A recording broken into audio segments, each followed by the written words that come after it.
It is 1:01. Good afternoon from the 104.5 The Zone Studios. I'm Jackson Williams. In Titans news, the team has signed first overall pick quarterback Cam Ward to his rookie contract, a 4-year deal worth $48.7 million with a $32 million signing bonus. The NBA Conference Finals roll on as the Pacers beat the Knicks in Game 1 in the East in overtime, 138-135. Game 2 of the Western Conference Finals between the OKC Thunder and the Minnesota Timberwolves is tonight. Thunder lead the series 1-0, and tip-off is set for 7:30 p.m.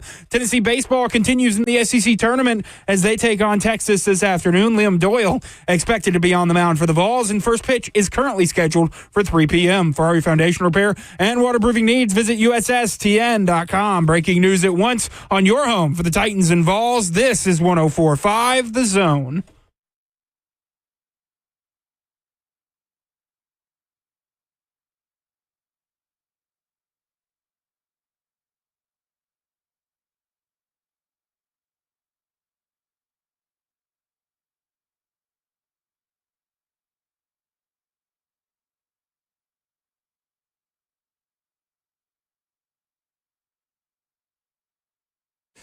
Cover 2 with Blaine Bishop and Zach Lyons here on 105 The Zone, powered by All Four Seasons Garage Doors. 615-737-1045 is the number. We'll be joined by Mike Herndon of PK.com over here at 1:20 p.m. Talk all things Tennessee Titans and going on in the world of football. Your Indiana Pacers, Blaine. Oh, my. What a game. Oh, man. Just call that the finals right there. I mean, what a game. I mean, it was incredible. We had the revisiting of the choking gesture and the point to Reggie Miller and Reggie Miller pointing back. It was awesome. Playoff record when teams are trailing by 7 to 9 points with a minute 30 or less left in the game. The Indiana Pacers of 2025 are 3-0. Every other team in the last 25 years is 1-698.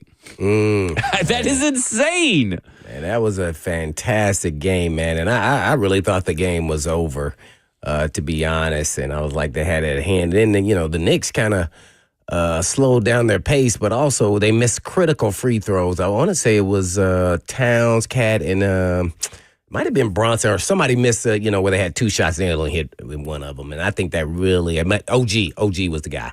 And I really thought that was going to be pivotal. That led it to overtime, them, being able to get back in. But you got to give credit to Neesmith. He's a Vanderbilt grad, I think, who hit, 3-4 threes or so.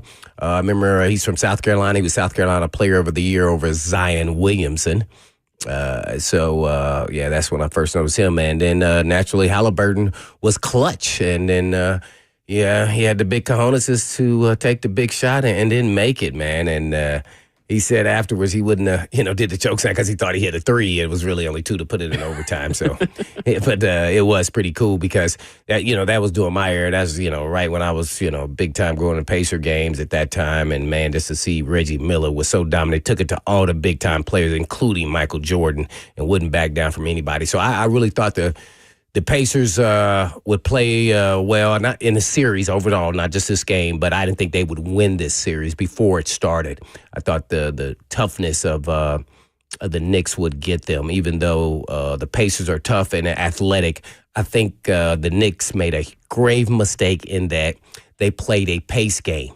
You don't want to run up and down with the Indiana Pacers. They should have brought the ball up slowly. When the score was 70-something or whatever it was at halftime, I said, this is all Pacer. Even though they were down, this is what the Pacers want. You want to be in an 80-90 type game. You don't want to get up and running down. And eventually they get you with fatigue because they got a lot of young players and athletic, too, that play as a team. So, and people forget, they took the Celtics and gave them all they wanted to Halliburton last year. Halliburton hurt his hamstring. Right. So in the same situation, Eastern Conference Finals. So they are a legit team. I know they don't get a lot of talk, but man, it's gonna be dangerous because the Knicks they let one slip away. So we'll see how they respond. But I still think the Knicks have to be somewhat they have to be the favorites. Well, Naismith, yeah. finished with 30 points, going 8 for 9 on three-pointers, including 6 threes in the fourth quarter to match an NBA record. That had to be a record in a for playoff him. quarter.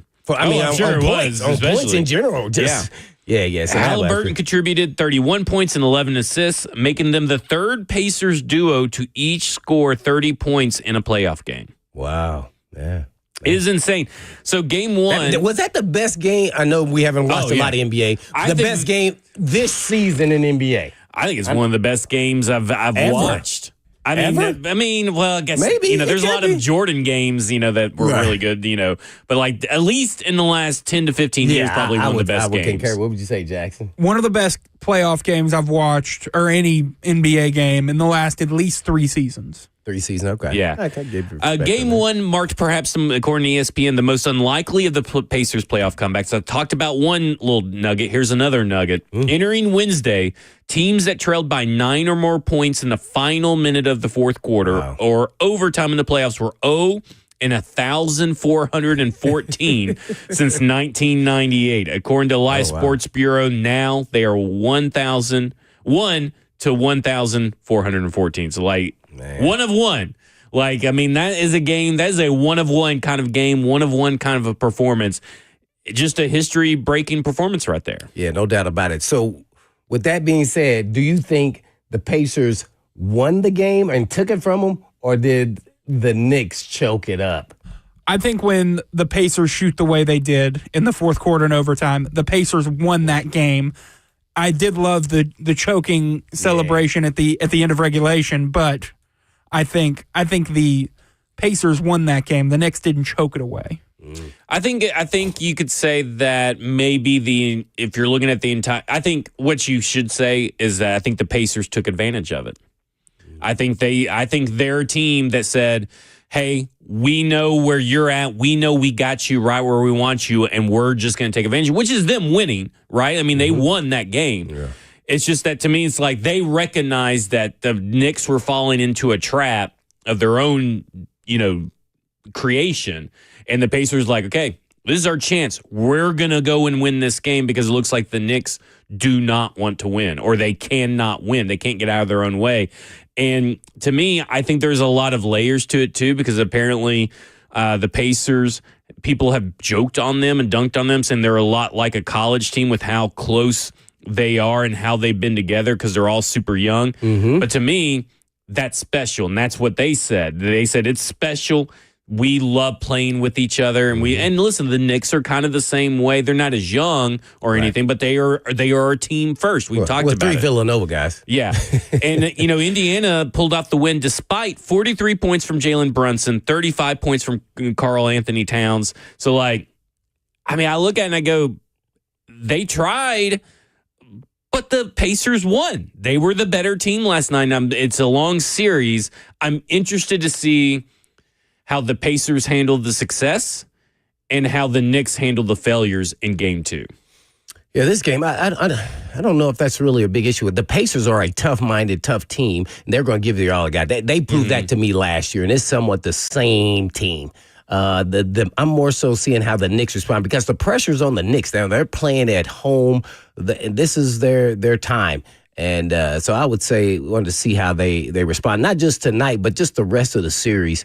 It's kind of interesting. People are saying, "Oh, can the Knicks win the series?" I mean, it's just one game, right? Let's slow down and say, great game, right? And guess what? Sometimes you learn from, to your point, failures. Let's say, okay, what they won't do the next time. I thought they should have kind of went to the basket, could draw some fouls, let the game kind of slow down in a little bit, but maybe they'll learn from their mistakes, as well as the coaching philosophy. And what's the name? Bronson, Big Shoulder Bronson got in a little foul trouble there. Yep. So that kind of hurt them too. Halliburton, man, because the Knicks are known for being a mentally tough team. They are. And that's why I was giving them the edge, because I thought they were going to be a little more physical than they were in this game. And you got to give credit to the Pacers, man. They are a young team that don't know any better. So, this was going to be a bomber. And there's a history there, playing the Pacers and the Knicks. So there was a lot of bad blood there, but over the history, and I think they understand that. So essentially, most of those guys probably weren't even born. So that is an interesting question that you just kind of popped in my head. Was it seems like it's hard for the NFL new generation to understand the rivalries in some situations. And now I think the OTP with Rhett Bryan recently did a good job of trying to instill the history and educating the history. They did it kind of last year too. But here, I think you're right. I feel like the NBA players feels like the young guys know the history, know the stakes, and respect it. And I think it carries over into some of these games like you're talking about. And I will say this. We talk about a team that's mentally tough with the Knicks. Pacers are just as mentally tough to do what they did. And Josh Hart, I do wonder how these comments, how you feel about these comments. He says, defensively, we let off the gas. The intensity and physicality weren't there. Offensively, we were playing slower and more stagnant. It looked like we were playing not to lose. And that's kind of what you talked about at the beginning of the show is like, it just felt like they were trying to play a game of pace, relying on pace instead of just trying to close the deal. Yeah, so that's why I said they're going to learn from it. There's some veteran players, and I just now think it's going to be a 7-game series, and you just never know what could happen in a 7-game series. I was thinking the Knicks would win in 6, but now I'm thinking, ooh, this is good. This is going to be a 7-game series. So let's see what happens here, man. It's an exciting time for the NBA because, a lot of big name guys and teams weren't in it as far as from the NBA perspective. And just to have a game like that, everybody's talking about it, me included, how this is one of the best games I've seen in a long, long time. And we need to see some more of those games to draw some people back in to watching the NBA because I could say myself, I haven't watched as much NBA this season than any other season. And I don't know why that is. I'm slowly pulling away from it. And I feel like I'm just like a normal, NBA fan. And why is that? I don't know why. And then now it's transferring over to new young superstars, you know. So hopefully it'll bring me back in. Well, you also see, I know social media is just one aspect of our society, but on Twitter specifically, I saw almost everybody that I follow, football minds, basketball minds, casual fans, celebrities that I follow on Twitter, all these people that I follow, they're all talking about the game last night. And I think that's really good for the sport. And it's a lot better than when you have that kind of embracing of a game. And then I don't know what today has brought on the talking heads radio and all this stuff, but like after the OKC game or leading into the OKC game, game 1, Nick Wright's crapping all over everything that OKC has done and saying they're boring to watch and all this stuff. And I'm thinking, well, how are you going to bring fans in? Like, you don't have to love a team, but you're telling people don't watch this team because they're too good. Even though they're like top 6 in scoring, top 3 in defense, have the highest point differential in the NBA. How is that not exciting to watch? And you're telling everybody, don't. This is like watching the 2024 Chiefs, and they're not as good as what they say, or something like that. And I'm like, they're not a boring team to watch. Yeah, I think they're the best team, and they're young too, and I think they're going to win it. So. Regardless, so they got to get out of this first round. Last round here in the Western Conference Championship. But I'm with Football Fred here. He goes, I follow on the F&M Bank chat on Zone TV, Twitch, Twitter, YouTube, Facebook Live. I've fallen back in love with basketball watching these games. I love it. And how could you not when you're watching these games? Cool. He goes, the swagger, the skill, man, it's beautiful. Yeah. And Halliburton's skill is really weird because it's unconventional. Yeah. It's really, even his shot. I couldn't even duplicate the shot if I was just sitting in this chair. Yeah. Right now, I'm excited for the rest of this playoff series. I'm excited for the NBA Finals, and I'm excited for next year. No doubt. That's what you want. I'm just one person, but that's what you want. Yeah, no doubt about it. Real quick, I know we're going to break. Does anybody know where Halliburton went to school? See? No. Crickets. I only know because I looked him up. Iowa State. Oh. He's good. He had on Purdy's jersey. And that was the little hint coming into the stadium. Well, look at that. Look at that. All right. When we come back, we'll be joined by Mike Herndon of PK.com. Talk all things Tennessee Titans. This is Cover 2 with Blaine Bishop and Zach Lyons here on 104.5 The Zone.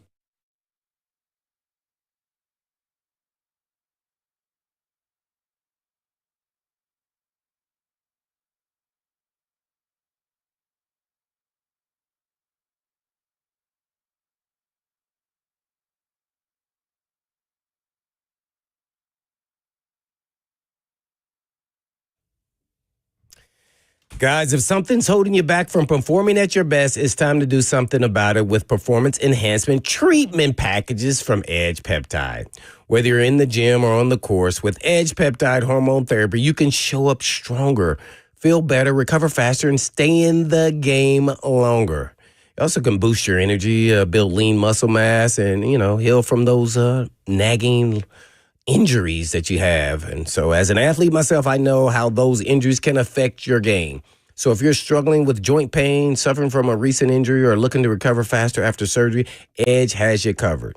From peptide packages like PRP, stem cells, high film muscle stimulation, Edge is your exclusive Nashville area peptide specialist. So don't wait till summer to feel your best, and don't trust your health with some of these online pharmacies. Really, not any of them. And remember, at Edge, a consultation fee of $250 is waived with your initial order. And all you have to do is just go to edgepeptide.com. Yes, that's edgepeptide.com. Or you can give them a call today at 615-724-1878.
Cover 2 with Blaine Bishop and Zach Lyons here on 104.5 The Zone, powered by all Four Seasons Garage Doors, 615-737-1045. You want to get on the conversation. And we're going to go to Titans analyst Mike Herndon, who is a contributing writer for PK.com. And Mike, I want to start with some NBA discussion. Go. You are against the throwing your head back thing that NBA players do to bait fouls from the refs.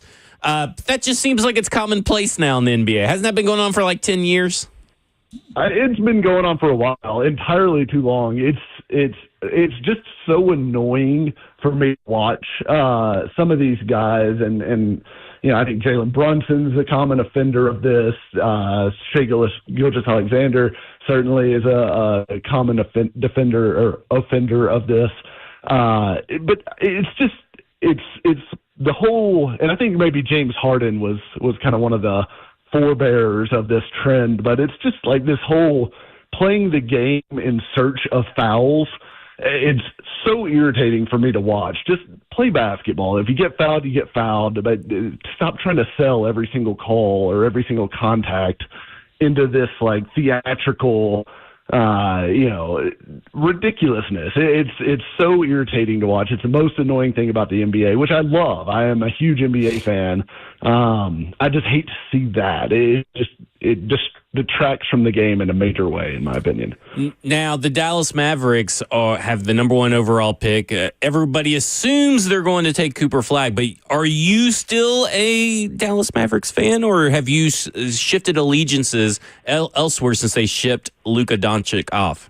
They shipped him. I'm kind of in a weird place with the Mavericks. Like I've watched the back half of this last season, a little bit. I wasn't watching every game like I used to when before the Luka trade, but I watched a few, and I have this.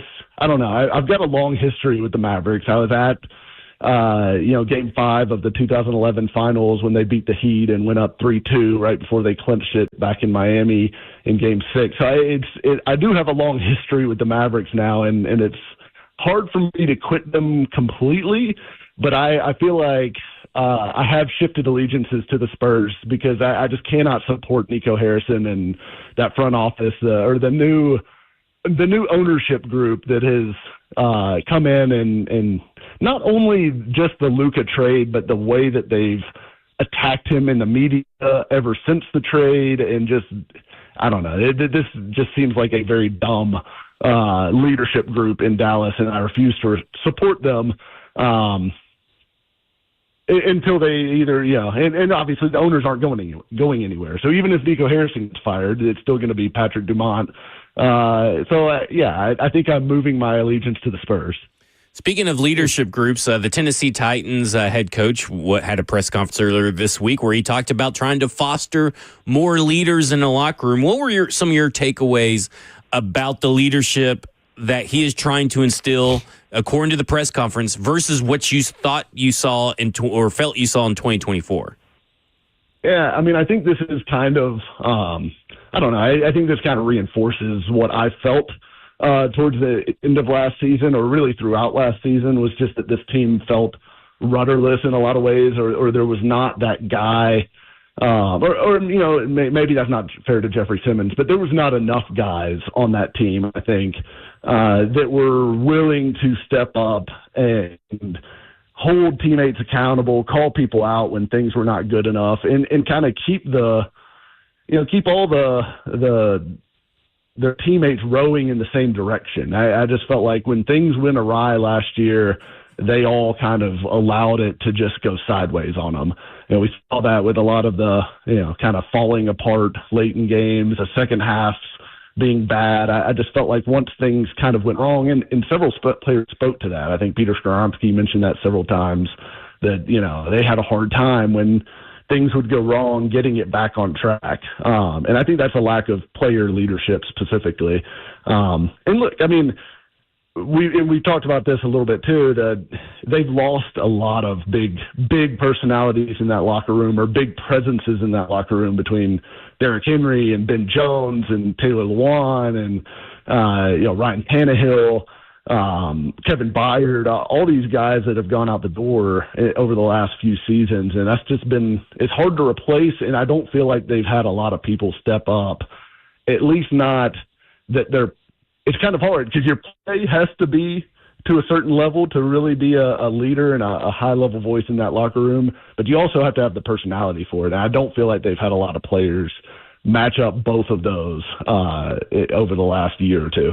So when you hear of these team breakouts that they have, where there's two team captains, hear that the locker room is kind of just a mixed match and no all the cornerbacks are together or all the running backs are sitting together in the locker room. When you hear that they're doing these games and keeping points and doing the 4-H questions and all that kind of stuff, I know it doesn't translate to product on the field or success on the field, but do you feel that is a step in the right direction for such a young team that has, over 48 people out of the 91 players are new?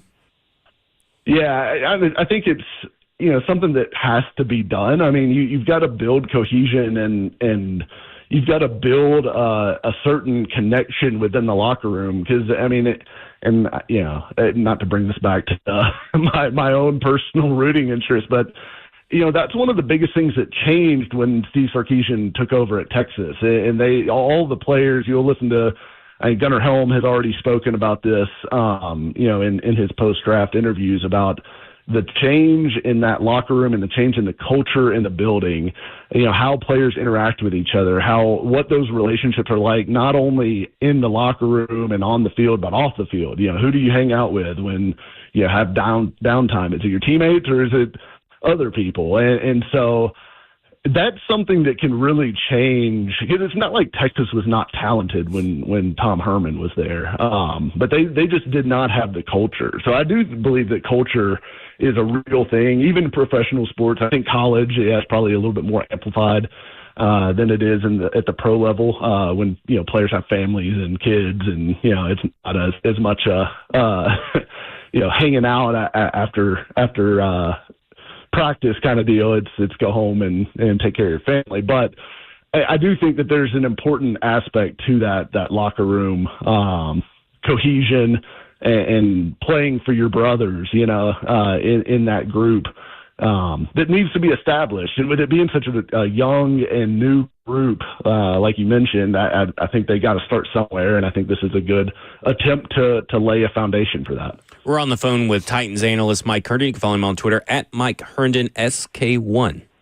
Well, Mike, the tush push is still going to be alive, and even the Titans wanted to stay alive. I mean, what did you think about their vote as well as the rule?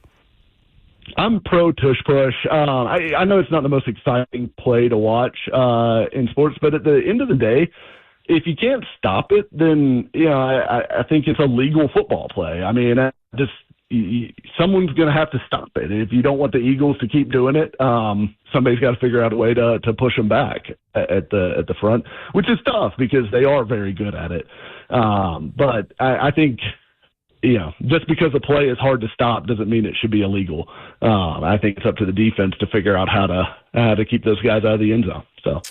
Is there a rule that you would like to see change? Because, man, I start looking back over this time here in the offseason. I think they changed the dynamic of the onside kick, the kickoff formation, touchback adjustments. There were some other rules, too, as well. So it just seems like they're kind of getting more involved on the rule change, reseeding the playoffs. Is there a rule that you'd like to see changed? I would love to see an adjustment made, and to be honest, I'm not totally sure what the adjustment needs to be, but the onside kick being basically almost impossible to achieve at this point is one thing that I wish that they would figure out a way to make,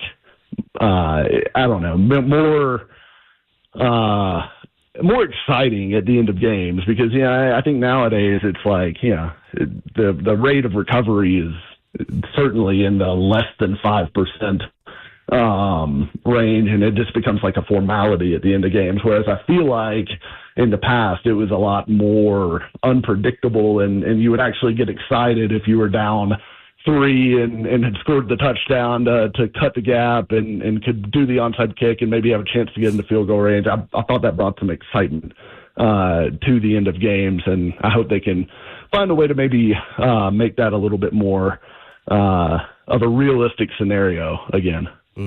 Naturally, we're on with Mike Herndon with A to Z. I guess I want to talk about Brian Callahan. I know we talked about the leadership side of it and things he's doing, which I actually like. But what are some of the things you're going to be watching early in the season, like the first quarter of the season? I kept talking about the first 3-4 games that would, make you suggest that he's a little over his head or he's kind of maturing and growing as a head coach. I think some of the things that I griped about with him last year and just, the team seeming undisciplined in certain aspects. And I think we saw some of again, it's a new system, all the caveats aside. There was just too many plays where it looked like players weren't sure what they were supposed to do, or offensive linemen running into each other, and it just did not look like a well-oiled machine. So I'd like to see some of that stuff, not show up this year. Certainly would like to see special teams execute at a higher level. With Bones Fossil in here, I think that will happen. But I just think you need to see more cohesion. Generally, look like they're executing what they're being asked to execute by the coaching staff, whatever it may be, and then also, how is he adapting the offense around Cam Ward? Because that's certainly going to be the storyline, and that's going to be his, certainly it is on him to make it work with Cam Ward, and how he does that early. I think will be telling, and how this offense looks in general.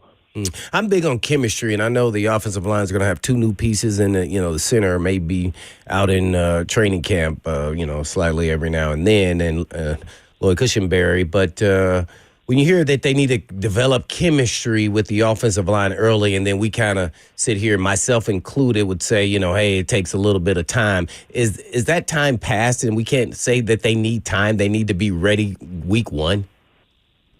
No, I definitely think there's something to the offensive line gelling. I mean, because really, if Cushenberry didn't finish the season last year, so if you look at the guys that started the last few games of last season, you're going to have one guy playing the same position that he did last year, being Peter Skoronski at left guard, and then you're going to have, obviously new right guard, new right tackle with J.C. Latham switching sides, new left tackle, and Dan Moore, and possibly a new center depending on Cushenberry's recovery.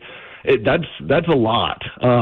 That's a lot of turnover, and I think it will take time for those guys to kind of come together. I think the fact that the two new faces in that group are,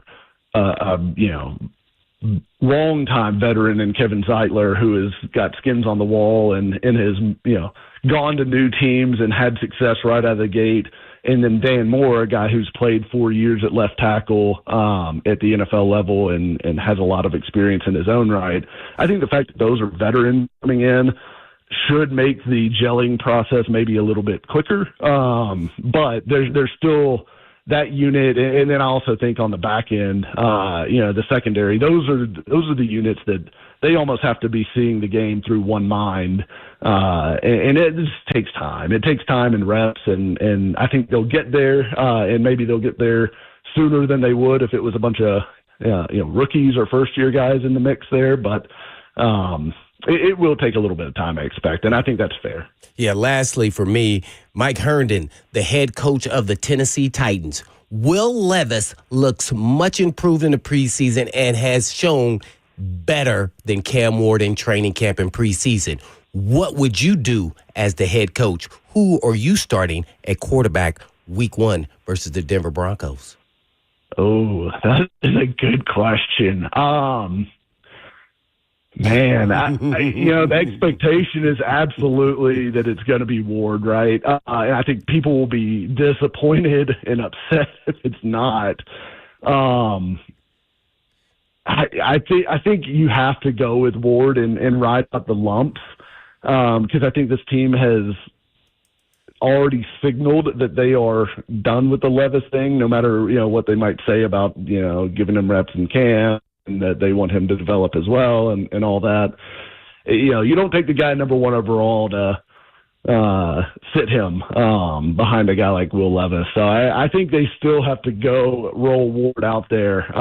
Maybe if it's a total disaster in camp, maybe that would change my mind and just say, all right, we need to give him some time to grow behind the scenes before we shove him out there. But yeah, it would have to be pretty bad on Ward's end for me to roll Levis out there week 1. That would be a bold move from the Titans. Oh, head coach fired. No, just kidding. When you look at Cam Ward, I'm sure do you have Cam Ward fatigue first off yet? Or are you tired of talking about Cam Ward or thinking about Cam Ward? No, I love Cam Ward thought experiments. Every time I see a new Cam Ward clip, there was the Kevin Clark and Jeff Darlington clip that went around yesterday with them telling stories about Cam Ward. Every time I hear a Cam Ward story, I get more and more excited because it's like, I don't know, it's like Paul Bunyan at this point, all the tales of his leadership and everything at Miami. So I get more excited the more Cam Ward content I get. So, yeah, you cannot overfill my Cam Ward cup. Oh, man, I want to hear a horrible story with Cam Ward. When I say horrible, I mean like something where he was a butthole or something, everything can't be hunky-dory. Nobody's like that, including you, Mike. True. Well, that's true. Yeah, there's some bad stories. There's plenty of bad stories about Mike out there. Man. I want to hear some dirt. We have to get our friend Chris on to tell all the stories because, Chris has the stories. We're going to have to start making up stuff. Yeah. Well, Cam Ward is plus 380 on FanDuel for AP NFL Offensive Rookie of the Year. The only player with better odds is Ashton Genty. 8 quarterbacks since 2010 have won Offensive Rookie of the Year. What do you in let's say in the future, it's Cam Ward's up there at the awards ceremony, he's accepting the Offensive Rookie of the Year award. What did the Tennessee Titans do that regular season? Does his success as Offensive Rookie of the Year necessarily translate to maybe a winning record? I think if he is the Rookie of the Year, they will have won at least 8 games. Because I think if he's playing well enough, because I do think it would be different if it was like a kind of weak field for Offensive Rookie of the Year, and Ashton Genty wasn't a superhuman who's probably going to get 300 touches for the Raiders. But I think Genty's going to put up some monster numbers for that Raiders team, even if that is not going to be a great offense, I don't think. But I think he's going to put up big numbers. So I think if Ward overcomes him, that means he's had a pretty good season. And it's hard to be that bad when your quarterback's playing well. So I think if Ward wins it, he's probably gotten them to 8 wins. Okay, final question. Me and you are playing golf with a bunch of our buddies on Sunday. Which one of us will have the worst day of golf?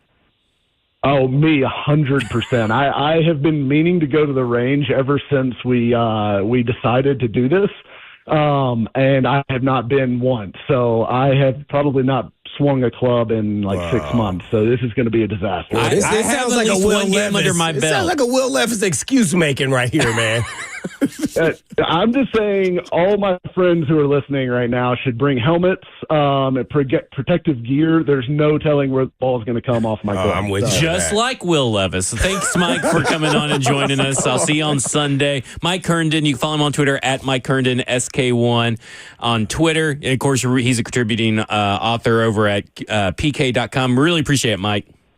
Of course. Thanks, guys. No problem. Appreciate it. When we come back, we'll talk more about this NCAA rule, or I guess reseeding of the tournament, and what that could have meant for the University of Tennessee if it had been done last year. This is Cover 2 with Blaine Bishop and Zach Lyons here on 104.5 The Zone. Crap.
Hey, folks, you know I've been talking about Tennessee Orthopedic Alliance for years because they're the leading experts in sports medicine and performance and the team physician for the NFL, college, and high school athletics across Tennessee. And TOA provides sports medicine coverage to more high school and college sports teams than any orthopedic group in the state of Tennessee. They have 29 locations throughout the state and over 100 physicians throughout Middle and East Tennessee to take care of all your musculoskeletal needs. And TOA has 11 urgent care locations with walk-in availability 7 days a week. They offer direct access to sports medicine and performance, physical therapy and nutrition, personalized rehabilitation plans to enhance mobility, reduce pain, and improve overall physical function for patients recovering from injuries or surgeries.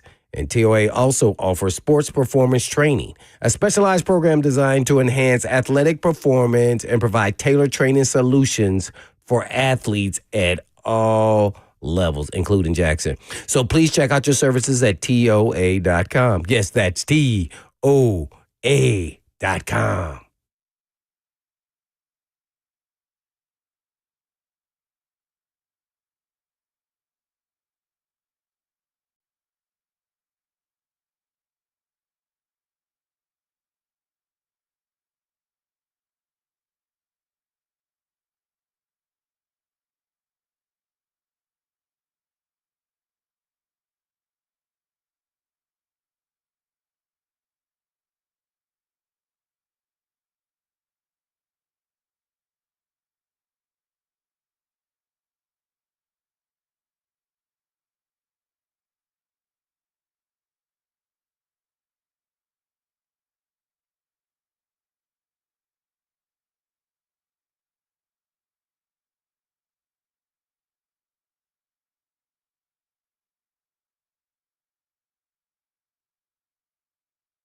Cover 2 with Blaine Bishop and Zach Lyons here on 105 The Zone, powered by all Four Seasons Garage Doors. 615-737-1045 is the number. And, of course, we have the F&M Bank Chat on Zone TV, Twitch, Twitter, YouTube, Facebook Live.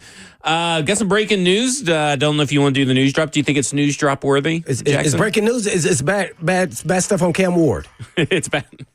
Oh, okay. Let's make sure. It's not bad stuff about Cam Ward. He may like pineapple on his pizza. We don't know. We just want to look for something negative. Does he eat his bananas with the peel on it? Well, I don't know. I hope not.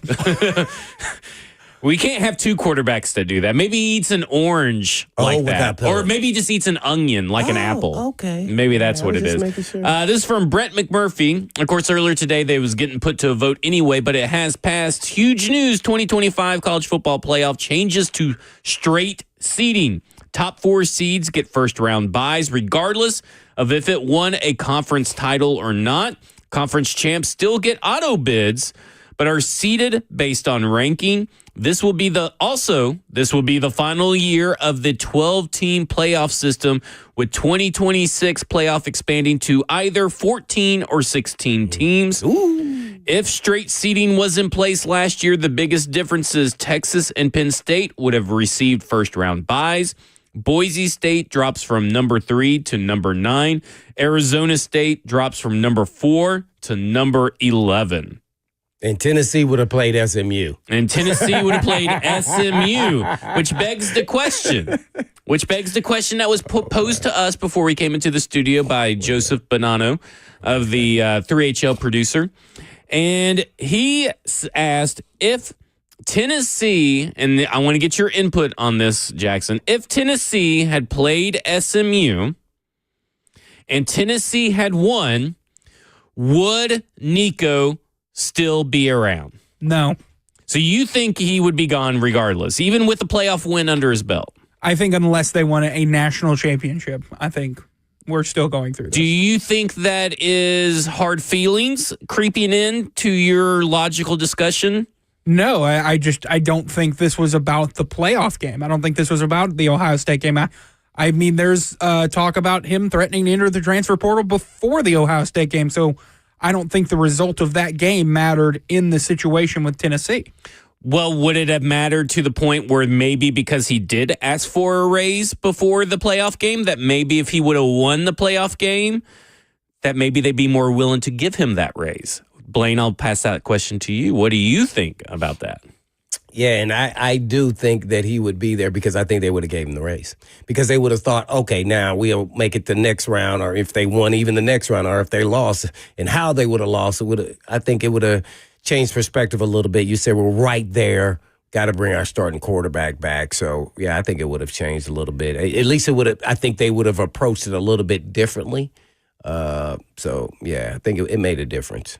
It would have made a difference. I think that maybe the outcome would stay the same, but I do think we'd be having maybe the same discussions, but in more of a different light, right? Because then we'd be probably saying, well, I think you would have more fans saying, well, why isn't UT paying for the guy that won a playoff game? I think more fans would probably be in the team's side in this situation. Do you disagree with that logic there, Jackson? You mean more fans would be on Nico's side? Oh, yeah, sorry, the Nico's side. Because, yeah, the overwhelming fan support probably isn't there if SMU comes to Neyland and you win that playoff game and, you go on to play, you Georgia. know who they would, you'd go on to play Georgia in the second round, so you're probably... Which maybe is a winnable game in and of itself, too. It was a close game against Georgia, and Georgia wouldn't have Carson Beck, who diced Tennessee in Athens. So you're looking at a very different situation. I think the outcome... I agree with you, Zach. I think the outcome remains the same, but I think Tennessee catches a lot more flack for a guy who wins maybe one, potentially two playoff games. Yeah, because I almost wonder... Because UT so far, in not just with Nico, but in other situations like with the House rulings and all this stuff, has shown a penchant to stand firm in its ground, and that our way is the way that we're going to approach things. And I wonder if they would still be inflexible with Nico and the race, because he asked for it, then he goes out and performs, and then you still don't want to give it to him. I think the narrative around this whole situation would be in favor of Nico, because right now you're talking about a guy that asked for it, didn't win the playoff game, and then came back and asked for it again. And so I do wonder if the win does change at least the narrative. May not change the outcome, but the narrative. I kind of agree with you, though, Blaine. Tennessee would have to know it's a smart move to go ahead and just pay Nico again. Yeah. And I'm going to go even a step further. I think they would have beat Georgia. I think there is a good possibility. And then if they would have beat Georgia, there would be no way they could not re-sign him. Right. No way. Because, again, it was the SEC championship game that Carson Beck went down with injury. Yeah. So why... I mean, again, stop this train? Because going to Georgia is not going, or I guess that would have been an actual, where was that Georgia game been? That would have been the Peach Bowl, if I'm not mistaken. But regardless, UT fans are going to travel well. You have a backup quarterback that you're facing with that defense. Yep. I think Georgia probably could have won that game, or Tennessee could have won that game. And then 100% you're paying Nico. Absolutely. There's no way. So to me, it's just kind of like Jackson would have been livid even over that. If they would have beat Georgia, you would have. Yeah, if they would have beat Georgia, you would have been all in. I would have been up in arms if they let Nico walk after beating Georgia to go to that would have taken them to the semifinals. Yeah, I would have been it would have been a tough scene back here. I mean, you're probably facing Ohio State still, because Ohio State would have played Texas. And then the winner of Texas and Ohio State would have played the winner of Georgia and Tennessee, according to this graphic from On3 Sports on Twitter. So that would have likely meant at least you would have prolonged your decimation at the hands of Ohio State. And who knows, a neutral site game in a dome stadium, maybe that game's closer. Maybe it's closer. Maybe it's closer, but I still think Ohio State wins because they were clearly the best team last year in the playoffs. It was wild. But I do wonder, to me, it's like that would have changed. That could have changed this.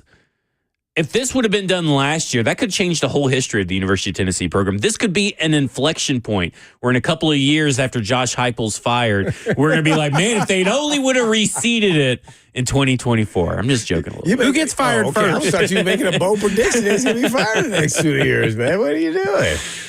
Kalen DeBoer probably gets fired first, but not before Brian Kelly gets fired. I think Brian Kelly has the hottest seat out of all the coaches in the SEC right now. Well, I always thought Brian Kelly was overrated. He is one. Thank you. He is 100% the most overrated coach in the NCAA. LSU might be saying by the end of the season, 9-3 is not for me. Yeah, they're going to let the good times roll right out of that door. All right, when we come back, we're going to talk some Tennessee Titans, but we do want to hear from you. Do you think if Tennessee would have beat SMU, do you think that would have been enough to change University of Tennessee's mind? We'll talk all things Tennessee sports when we come back. This is Cover 2 with Blaine Bishop and Zach Lyons here on 104.5 The Zone.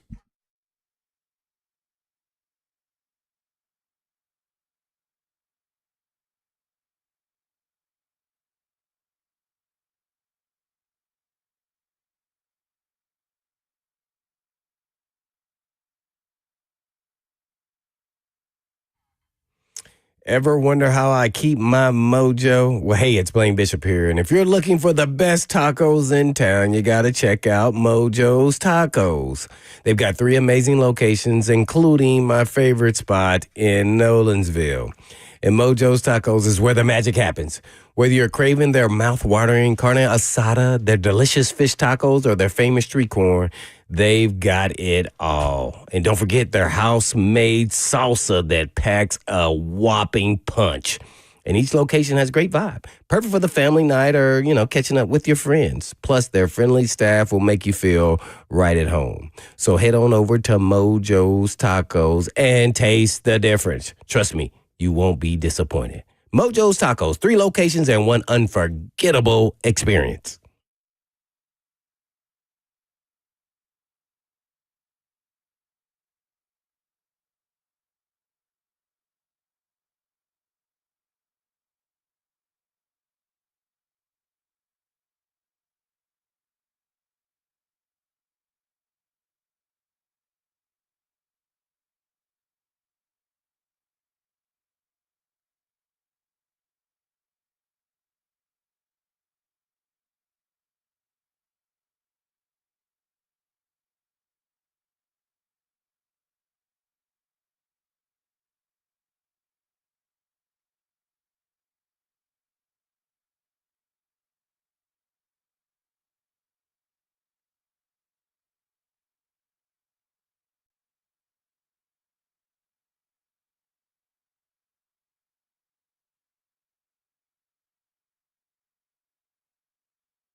Good afternoon. It is 2:02 from the 104.5 The Zone Studios. I'm Jackson Williams. In Titans news, the team has signed first overall pick quarterback Cam Ward to his rookie contract, a deal worth $48.7 million that is fully guaranteed with a $32 million signing bonus. In NFL news, Colts owner Jim Irsay passed away yesterday peacefully in his sleep, according to a statement from Colts COO Pete Ward. Irsay was 65 years old. Tennessee baseball continues in the SEC tournament as they take on Texas this afternoon. Liam Doyle expected to be on the mound for the Vols in first pitch, currently scheduled for 3 p.m. For your foundation repair and waterproofing needs, visit USSTN.com. Breaking news at once on your home for the Titans and Vols. This is 104.5 The Zone.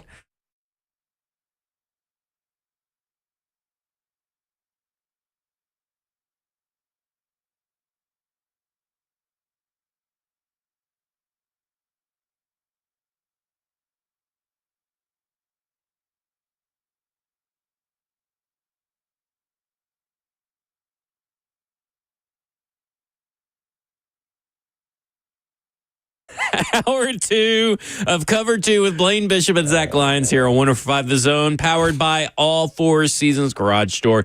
615-737-1045 is the number. You heard it from the top here. It was the Tennessee Titans. Jim White broke it first, and Jordan Schultz talked about it with the contract details.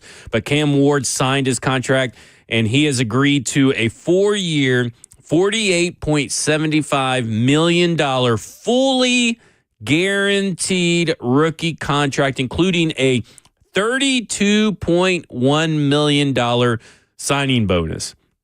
So he is locked up. The Tennessee Titans still are waiting to get Femi Oladejo and Chimere Dike signed. They're the only last two rookies drafted that have not signed a contract.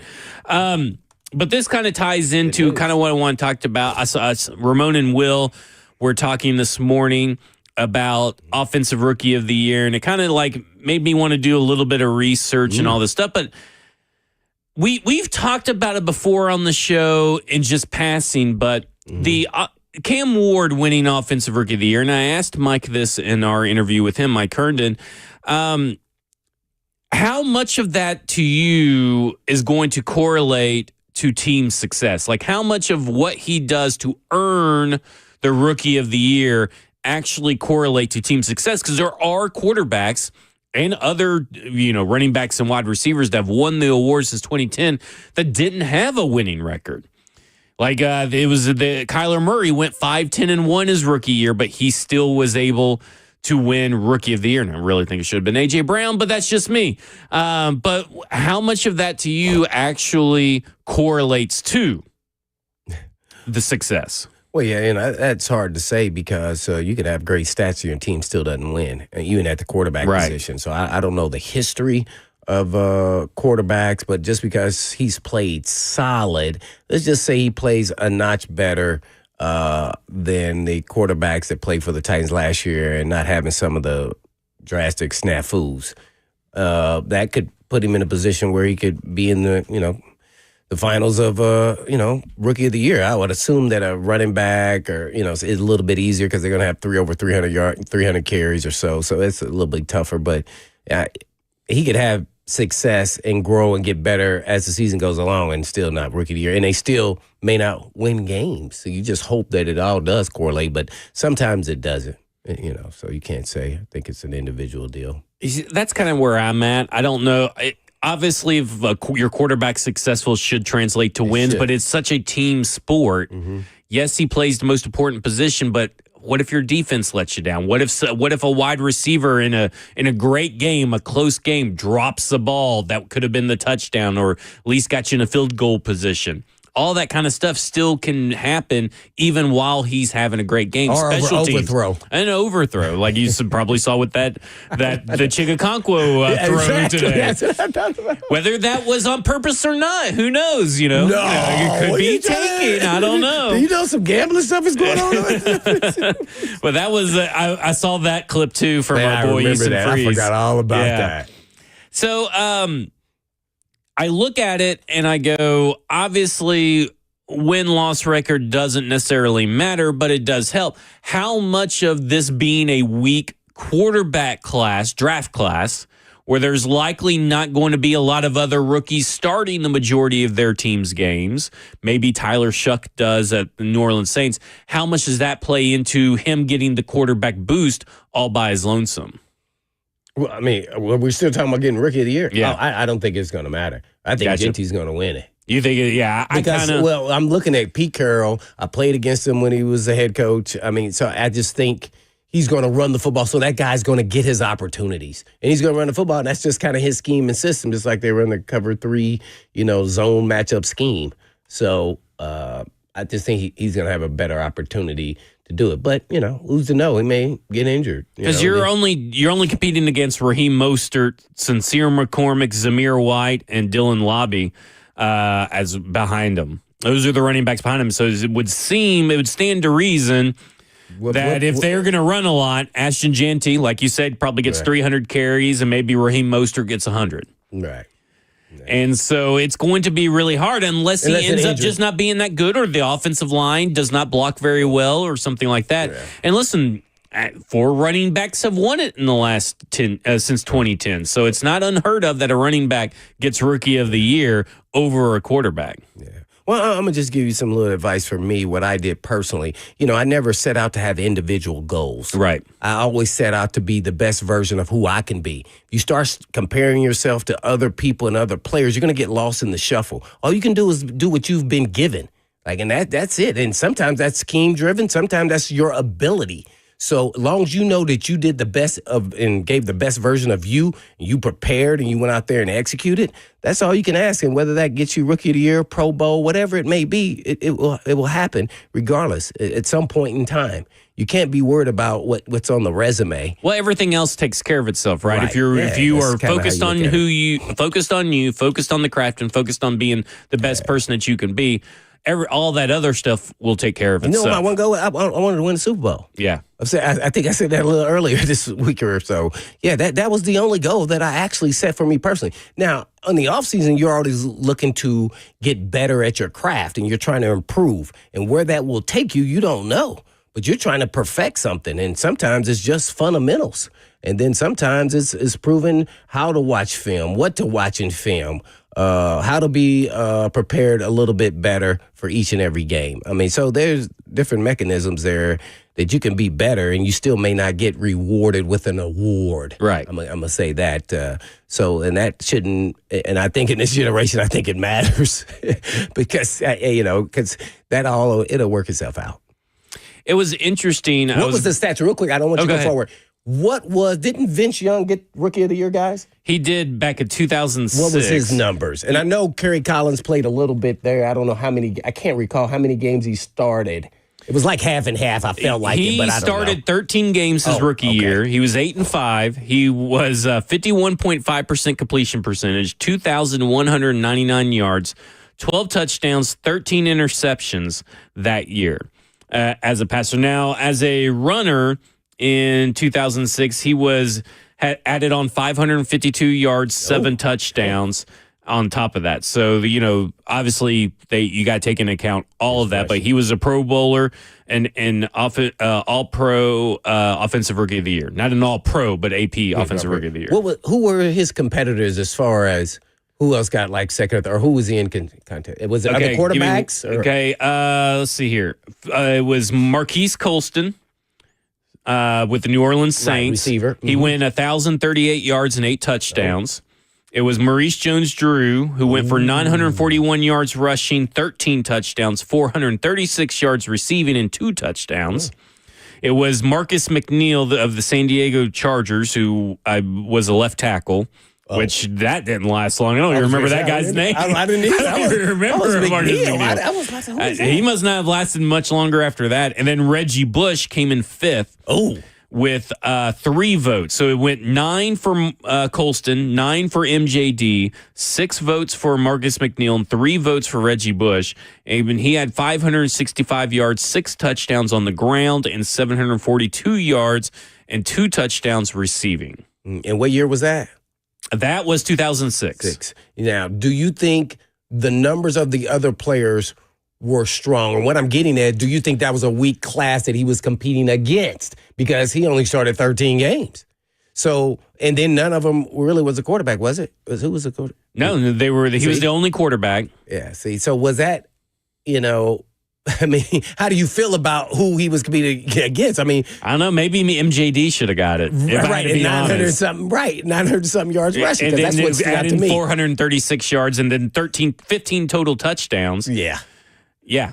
I mean, he had 19 total touchdowns, but like 13 interceptions. I mean, 51% passing. Yeah. I mean, let me tell you this. I pulled up all the quarterbacks from 2010 to 2024 that have won it. Oh. And I will tell you those stats and everything when we come back. This is Cover 2 with Blaine Bishop and Zach Lyons here on 104.5 The Zone.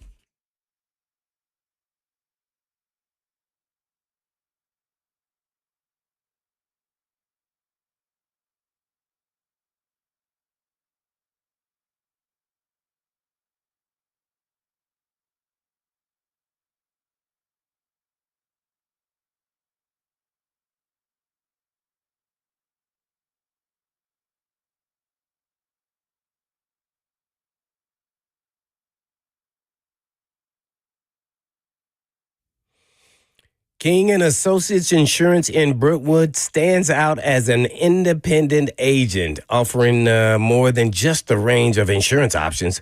They handpick the best companies, build strong relationships with industry leaders, and create customized bundling plans. And life throws you curveballs, and they get it. My friend and coworker switched from another independent agent, got superior coverage at his home and content and his cars, experienced clear communication, and had truly an ally after his 16-year-old daughter's accident, saving him thousands compared to his old insurance who overpriced him. Yes, that agent overpriced him. I'm sure you understand that experience, right? So you could save even more by switching. So don't do it just because he did or I did. Do it because it makes sense to your family, your business, and personal needs. And all you have to do is just call King and Associates at 615-321-8121, or you can check them out at tkinginsurance.com to keep more money in your pocket.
Two Rivers Ford announces employee pricing for everyone. Every tradesman, every dad, every rising star. You pay what we pay. Two Rivers Ford. Locally owned. American made.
Cover 2 with Blaine Bishop and Zach Lyons here on 104.5 The Zone, powered by All Four Seasons Garage Door. 615-737-1045 is the number. Good job, Ross. That was a good transition with the music and the vocals. Berganzi. Jackson left us high and dry. He just suddenly disappeared for whatever reason. Somebody's got to run the show. Exactly, Ross. He had to take a potty break.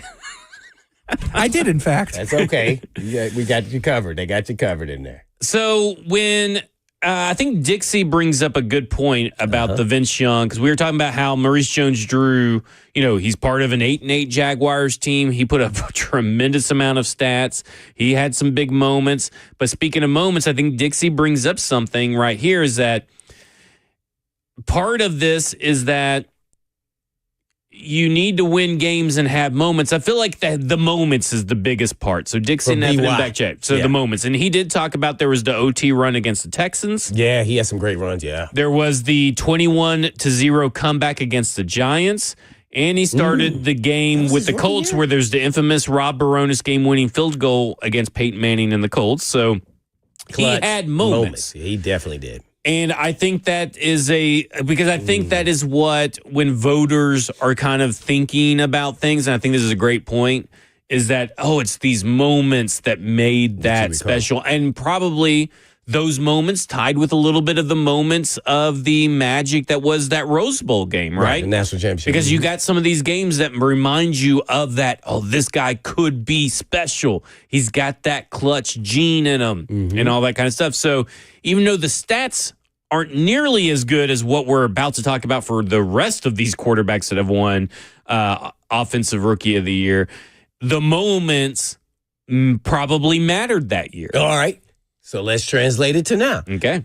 Cam Ward, should he win it if he has 3 moments and the Titans win 6 games? Well, I think so, because I think there are those moments where we've seen, like Kyler Murray, 5-10-1.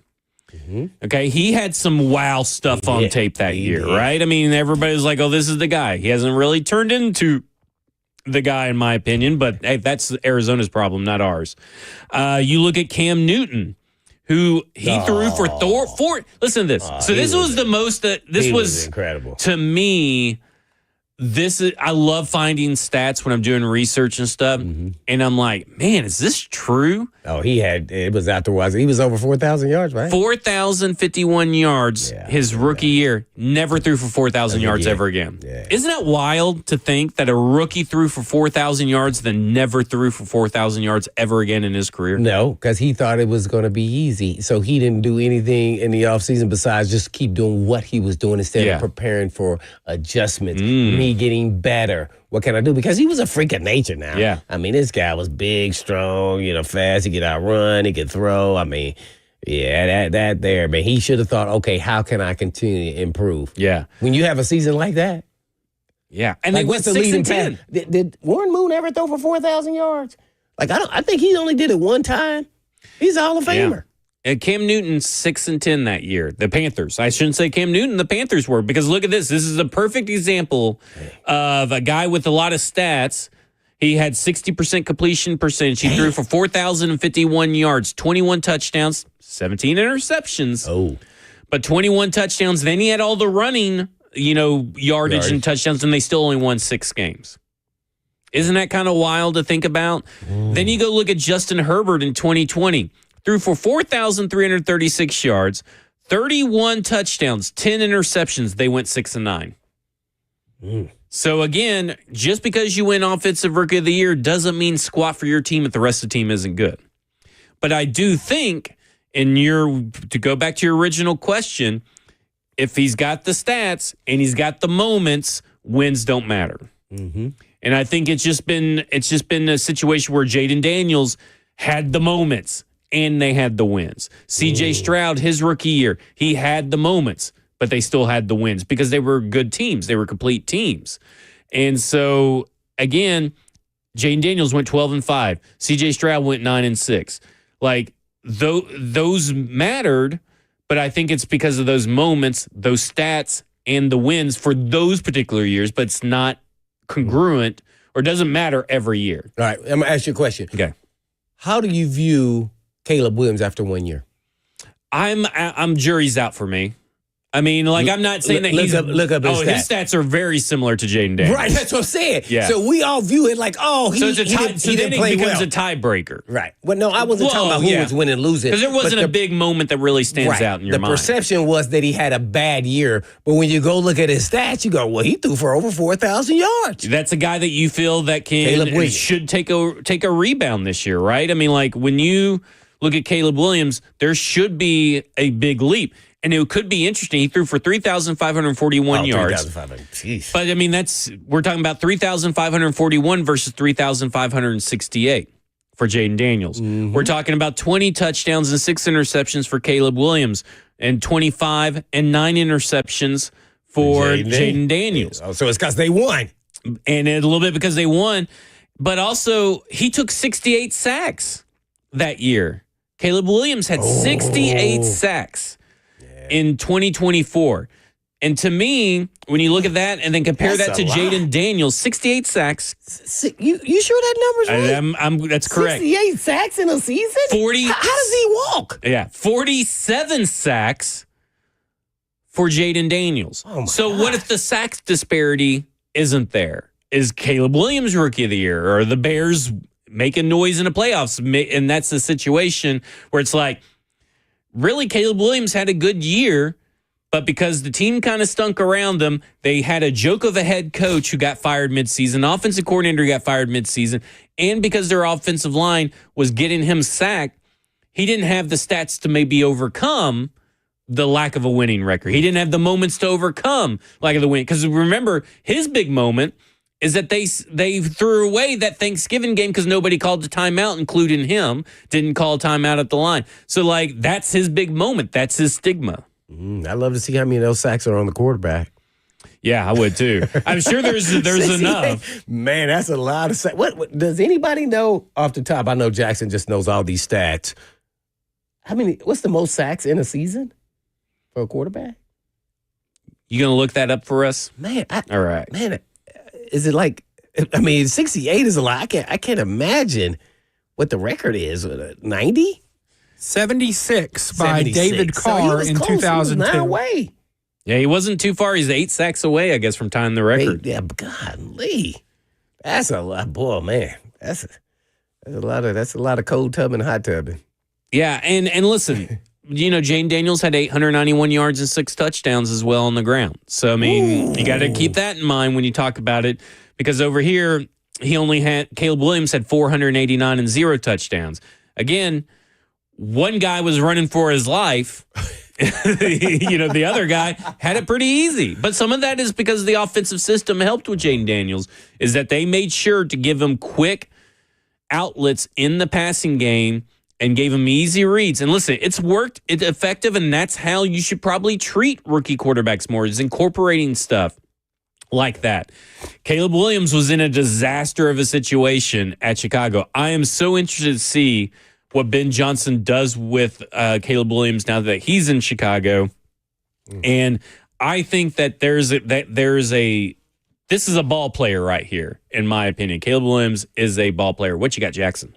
So I have the top three. Caleb Williams is tied for third with David Carr, who also took 68 sacks in his third year in the league. Yeah, I mean, there's no doubt that Derek Carr was getting sacked like crazy. I feel sorry for him. Yeah. David Carr, I guess is that. Yeah, they nuts and bolts him. He got screwed. So I went through and I looked at, since 2010, all the quarterbacks that won Offensive Rookie of the Year. There are 8 quarterbacks that won Offensive Rookie of the Year. Sam Bradford in 2010, Cam Newton 2011. In 2012 is RG3. 2016, Dak Prescott. 2019, Kyler Murray. 2020, Justin Herbert. And, of course, C.J. Stroud and Jaden Daniels in 2023 and 2024, respectively. I got their completion percentage, their total yards thrown, their touchdowns, their interceptions, and their yards per attempt. And if you want to say this is like the kind of the baseline of what you did, maybe it's a few hundred over, a few hundred under, it doesn't matter. 64.7% completion percentage is what that all averages out to be. For 3,771 passing yards, 22 touchdowns, 10 interceptions, 7.5 yards per attempt. That's the baseline or the average of the past 8 Offensive Rookie of the Year winners that were quarterbacks. Oh, well, good. We got numbers to see some little bit of to. expectations, right? Yeah. You look at the last 3, Jaden Daniels, C.J. Stroud, Justin Herbert, it gets a little bit tougher because it's 66.5% completion percentage, 4,004 yards, which would be the first 4,000-yard passer in a Titans uniform, mind you. Right. I think that Warren only did it one time, right? Yeah, and he was, of course, in the Oilers, so he wasn't in Titans. Right. And then 26 touchdowns, 8 interceptions, and 7.6 yards per attempt. So everything is higher, and it's a lot higher. And listen, if you told the Tennessee Titans last year, and you said that Will Levis had either of these stat lines by himself, this is probably a team that probably wouldn't have drafted Cam Ward this year. So it will be really interesting to see with the 17 games if Cam Ward can reach these certain milestones and put himself in the conversation. Because I'm like you, and Vegas agrees, so Ashton Jeanty is the leader in the clubhouse for this Offensive Rookie of the Year. But if Cam Ward has those moments, those comeback wins that he was known for in Miami, we're talking about a guy that probably will walk away with Offensive Rookie of the Year. But he's got some work to do. And it's not about achieving that. It's about achieving the best that he can be, like you said. Yeah, and helping your teammates be better, too. That's, the quarterback is actually, he's the point guard of the offense. So, yeah, and they look good, and they look much different than last season. I would say that's an upgrade, and that'll give him a great shot. I don't know if he's going to have those moments, but you're always looking for moments that you say that's special. Regardless of how well he's playing, he still have this confidence and way about him that he goes about his business. You say, this is different. This guy is totally different because he's going to have to go through his rookie lumps. We all know this. But how much is that then going to discourage him, or will he keep rising to the occasion? And I look at it like this. It's also about what do you do for an encore? Right. Because C.J. Stroud won it, and not to say that C.J. Stroud necessarily had a terrible year, but he fell off. What will Jaden Daniels do? Did his O-line fall off? Well, we'll see about it. We'll see. His offensive coordinator fall off? Something. His offensive line didn't get any better. I'll tell you that. It got worse. Theoretically, I guess I should say it got worse because we've said a couple of times Tennessee Titans theoretically should be better, but we'll see about that because that's the other thing. If the offensive line doesn't live up to even being average in the NFL, then that's going to hurt a lot of his chances to get Offensive Rookie of the Year. But for me, it's also about not only what you do this year, the moments that you show us this year, the positive moments, the comeback wins, the moments where you handle the adversity. It's about what you do for the encore. Because as magical as some of the moments were for Vince Young in 2006, those became few and far between as the seasons progressed, and we all know how it ended in Tennessee. But at the end of the day, it's all about what are you going to do next year? What are the steps that you take in the offseason?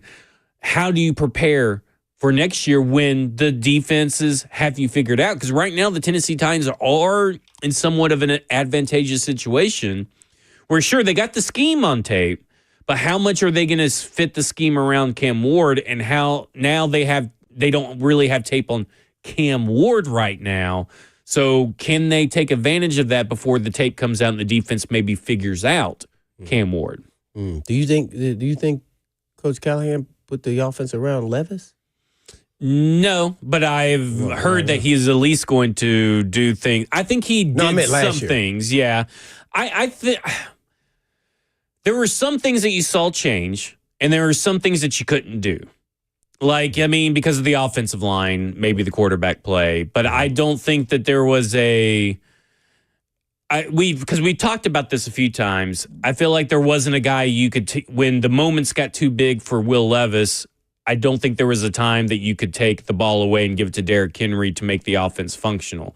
That's not a knock on Tony Pollard. It's really more of a knock on the state of the offensive line, because it's really all one cohesive unit. I mean, he did put in more RPOs as the year went on. We know, because they both have said, both Will Levis and Brian Callahan have both said that they put in plays that Will Levis liked or wanted. They took his input. We know that they did that.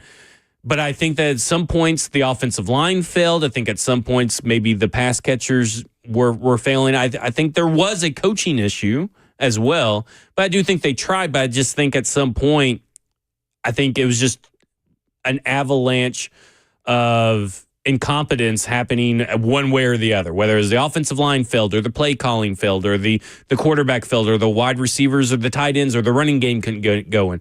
There was just nothing going right for us to see how effective Will Levis could be with some of the changes that they implemented. Right. Well, you know what made me ask that question? Because I keep hearing this, that he's revolving the offense around Cam Ward, which is what he's supposed those to are do. his words. Right, which he's supposed to do. But at the same time, there's a plays that he's saying that he likes from college. Well, this is pro, and the pro game is a little bit different, and they're not going to be playing these plays the same way. So how do you know it's going to have the same effect? Well, and you may not. I mean, but you still probably put some of the stuff in there. But don't you already have stuff that you have already done that is similar to, I mean, there's only so many plays you can run. Well, I mean, Cam Ward did say that a lot of the playbook is pretty much what he's used to. Oh, okay. So, I mean, him saying that makes me feel a little bit better about the whole situation. It you know, with Will Levis, I don't know if there was anything that you could really have implemented that would have worked. But that's just me. I mean, in my opinion of the whole thing, because I didn't think he was a good prospect coming out, and I'm just holding true to my opinion of him has always been that, and I'm just holding true to my analysis of him coming out. He had two NFL style offenses in college, and he didn't really perform that great in those. And I'm not surprised that he's struggling with NFL offenses here. Do I think that there are maybe some things that, like, I don't really know what you could have implemented that would have changed any of the outcomes for anything, because I then goes, well, you could maybe try more deep shots. Okay, well, he was inaccurate on deep shots, and the offensive line couldn't hold up. So what would have really happened? You know, it's kind of, and it does speak to Brian Callahan in a sense of you got to figure out a way to make your offense functional. But I just don't know personally, from my perspective, I don't know what they could have done or implemented to try. Maybe more play action would be my only real beef. But again, you're turning your back to the offensive line that can't hold up on the play action. So I don't know. All right, let's get the call. All right, let's go to Luke, who wants to talk Tennessee Titans. Luke, you're on with Blaine and Zach. Hey, guys. Thanks for taking my call. Love the show. Love the content today. Quick question. You know, because I haven't heard a lot of people talk about it since the move was made. Was it Dan Moore they picked up for left tackle? Yes. Junior. Okay. Well, I know, Latham played right at Alabama, but he spent his whole rookie year and, preseason and stuff trying to figure out left tackle for his first professional year. So lately I haven't really heard too much of people talking about how easy or difficult is it going to be for him to go back to the right side, but never having played it in this league. But, obviously he's gotten better shape, maybe knows how to take care of his body better and is more used to the pro system, but it's not like flicking a light switch. So what do y'all expect to see that learning curve look like, and how effective can he be? Do you think his ceiling is higher as a right tackle than it was at a left? And but hopefully it all works out. I hang up and listen. Thanks, Luke. I think that they think that his ceiling is higher at right tackle. I think he was left tackle out of necessity last year with the way they've kind of worded it since they signed Dan Moore. I would feel like it's just like riding a bike to go to the right side, but I've never played offensive line, so I wouldn't know, but I would feel it should be an easy transition for him. I would say it shouldn't be as difficult as it was to move to left. Yeah. This is something he's done for, the 4 years he was at Alabama, playing right side. I know he played left in high school, so he does have familiarity. Got to give him credit, too, man. It wasn't like he was horrible or anything like that. He did a solid job. You just expected a little bit more, especially down the stretch of it. It could have been rookie wall, and he realized he maybe need to be in a little more shape as far as foot quickness and everything else. He's got the anchor. He's got the power. So I think this is just like going back, you learn how to dribble, with your left hand, even though you're right-handed, because it's your strong hand. And they say, all right, now this game, you got to be dribbling mostly with your right hand. So I just think it's not going to be difficult at all. Yeah, I would have think going to left was the difficult. Yeah, this should be probably feel like walk in the park mentally, I would say, a little bit, because you had the familiarity, and it's probably that helps with all the tendencies and stuff. And listen, the weight that he has lost, he looks like he's in great shape. Yeah. And so I also think that actually is going to help everything here.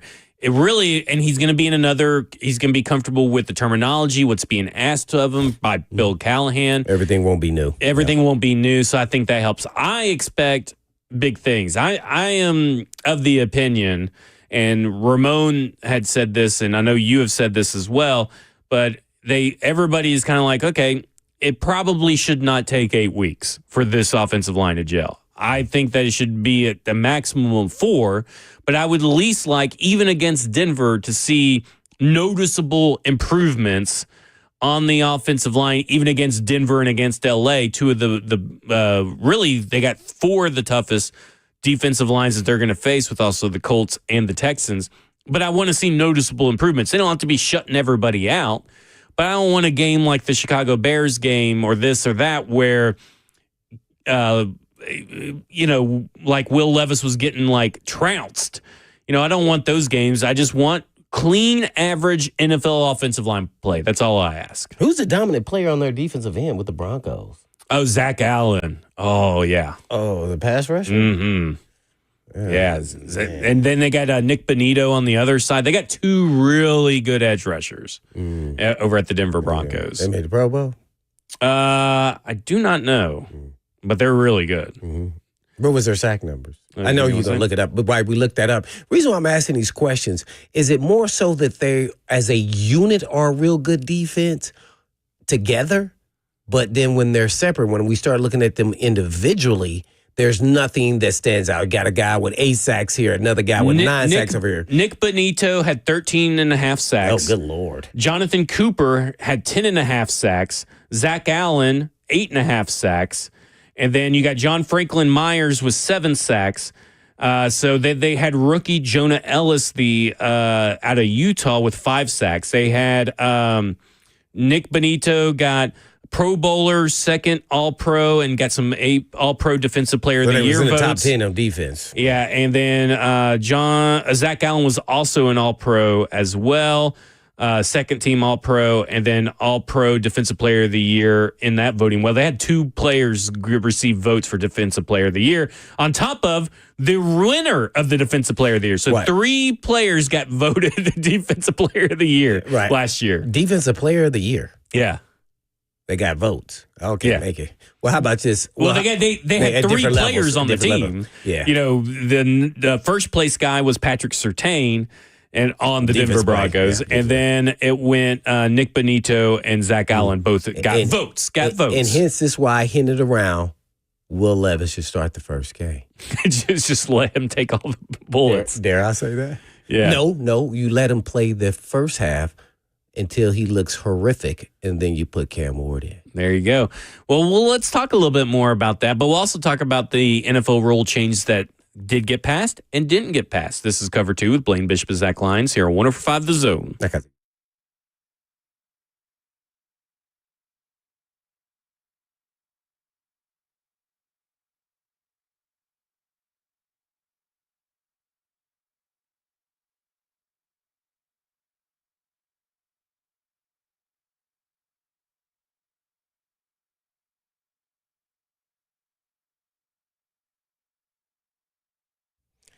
There are a lot of diagnoses out there, and there's a pill for everything. But not all diagnoses are accurate, and not all pills are good for you. Hey, it's Blaine Bishop, and when you get a diagnosis for a European auto repair, get a second opinion before you make a major decision. And Eurofix is the home for second opinions. So before you spend hundreds or even thousands of dollars on a European vehicle repair from a diagnosis, go to Eurofix. It can not only save your vehicle's life, but could actually save you from a lot of stress that can ruin your weekend. And life's too short to get stressed out and angry. So be happy and go to Eurofix. And at Eurofix, you get a free 15-minute no-rinse inspection with an estimate at every visit and not high-pressure sales tactics. You also get a 3-year nationwide warranty and a free loaner car with every repair appointment. And Eurofix, you never get paid dealer pricing because they're family-owned and it's been existing for 26 years. And they're located all over the state of Tennessee, from Franklin, Hundred Oaks, Murfreesboro, Belmead, and now Mount Juliet. So all you got to do is just give them a call at 844-EUROFIX. That's right, 844-EUROFIX, or you can visit them online at myEurofix.com. That's myEurofix.com. Always on Blazer.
Cover 2 with Blaine Bishop and Zach Lyons here on 105 The Zone, powered by All Four Seasons Garage Door. 615-737-1045 is the last call for phone calls. And Blaine, I'm a little disappointed after our discussion, me, you, and Jackson a few days ago.